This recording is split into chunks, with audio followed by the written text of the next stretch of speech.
those people who deny the Prophet, because of their deny, they continue to go steep down into the darkness. And they have the arrogance and hatred and injustice, and all these things are filled into their hearts so much that they continue to increase in their misguidance and darks. And regarding their end, Allah Almighty says that their end is going to be very bad. In this life, they would burn into the fire of jealousy and enmity.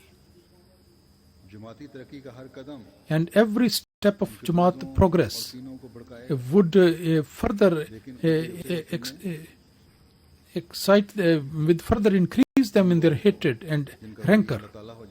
Those people whose friend Allah becomes the friend, nobody is there to actually inflict any harm upon them. I come back to the dictionary meaning once again.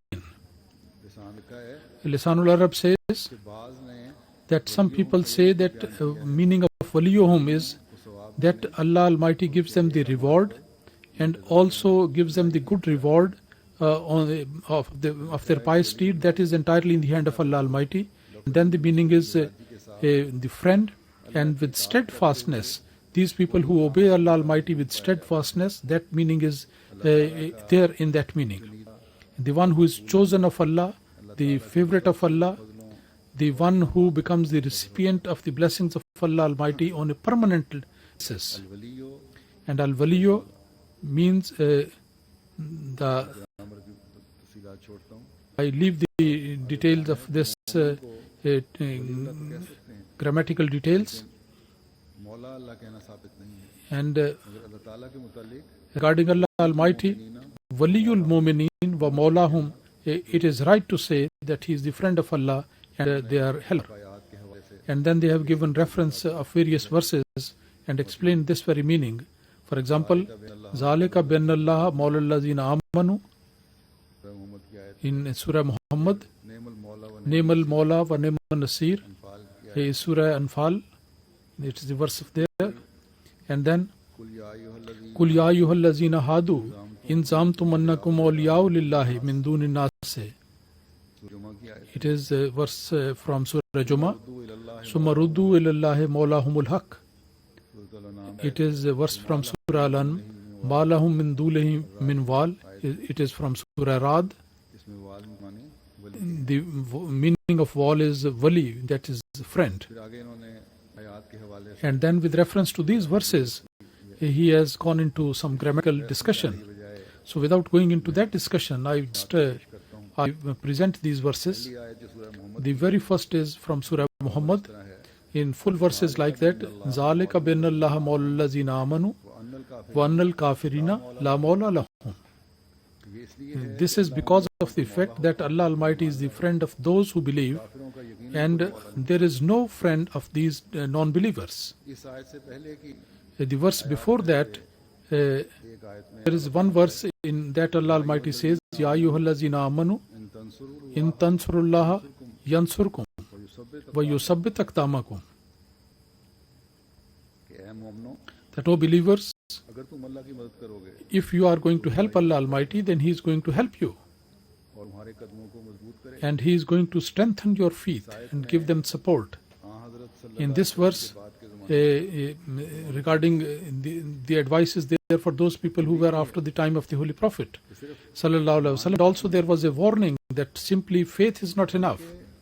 Rather, that it is compulsory that you should give all the help to the faith of Allah.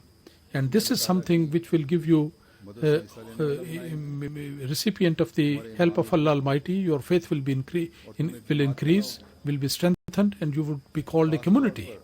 And particularly at the time of the promised Messiah ﷺ, when the faith is going to be revived, it is imperative upon Muslims that they should come and help the one who has been sent by Allah Almighty. If they are going to help Allah Almighty, then they would see the manifestation of divine help.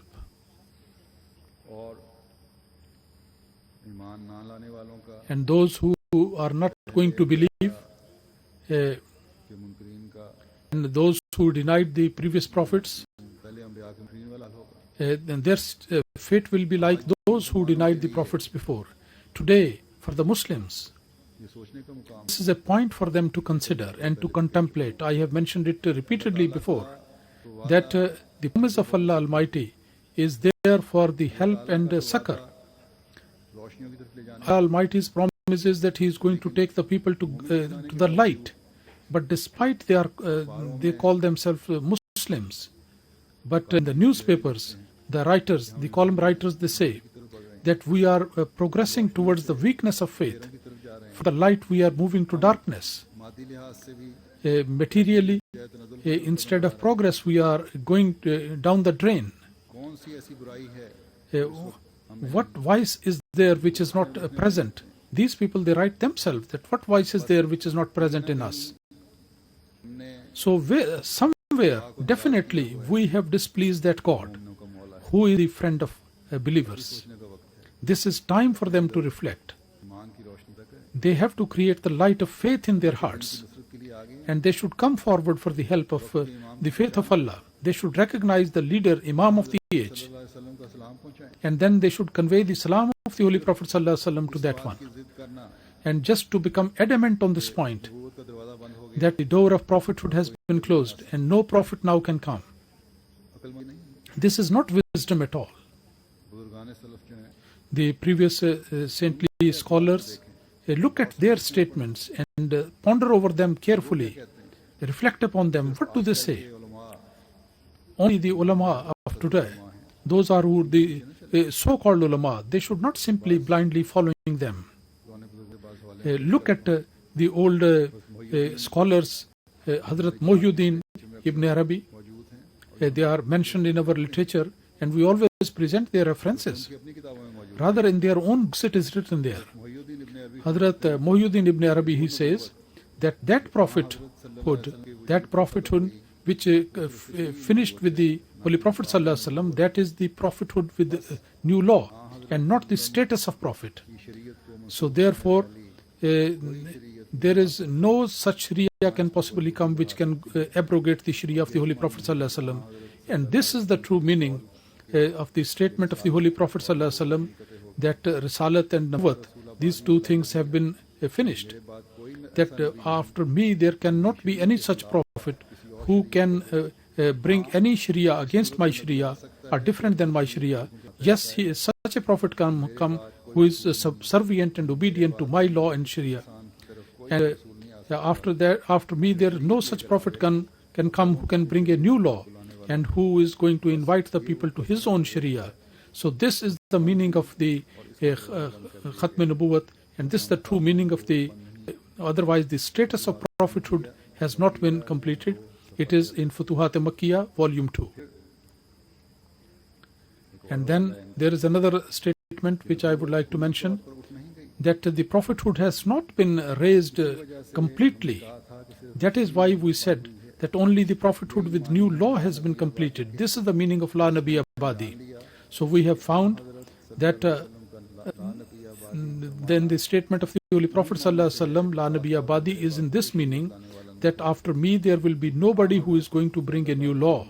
Because after the Holy Prophet ﷺ, now there is no prophet.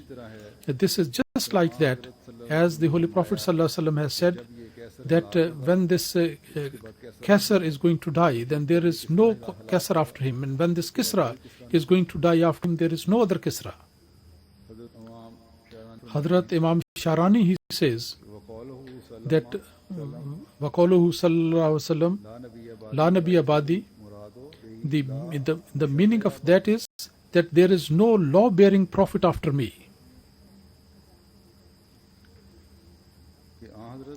That after this statement of the Holy Prophet ﷺ, that there is no prophet after me and no messenger, it means that there is no such prophet who is going to bring a new law. This Al-Yawaqit wal-Jawahir, it is in his book that is written there, Huzur has quoted from there. And that Hazrat Mullah Ali Qari writes in Mawzu'at-e-Kurvi in 58-59 page, that I say that the statement of the Holy Prophet ﷺ, that if my son Ibrahim would have lived on, then he would be a prophet. And if Hazrat Umar